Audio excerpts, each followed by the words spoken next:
I picked a bunch of fairy rings today. Fairy rings are one mushroom that I really look for because I don't see them in the woods. You have to find them, most of the time you see them in lawns, like just walking around town, but you got to make sure that they're coming from a lawn that hasn't been sprayed. And there are plenty of little lookalikes. These kind of eluded me for a little while, so I'll tell you how I differentiate these from other little weird mushrooms, because they're small, they're kind of nondescript a little bit. The biggest thing to me is this stem. The stem is really hard. It's very firm.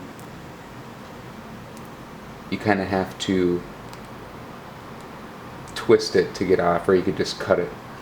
But the stem is very, very firm. You don't eat the stem, only the cap. And most of the time too, you can see there's almost like a little, like a nipple on the caps. That should be being umbinate, if I'm not mistaken. But yeah, fairy rings are really, really good. They dry like a dream, and it did take me a while to figure out which ones exactly they were. But the key for me was this stem, this really fibrous little stem there. So anyway, that's what fairy ring mushrooms look like. If you can find some, get them from a yard that's not been treated, or I found these at my grandma's place outside of a shed.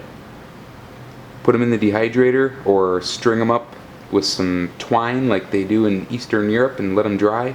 They're going to make some really great broth.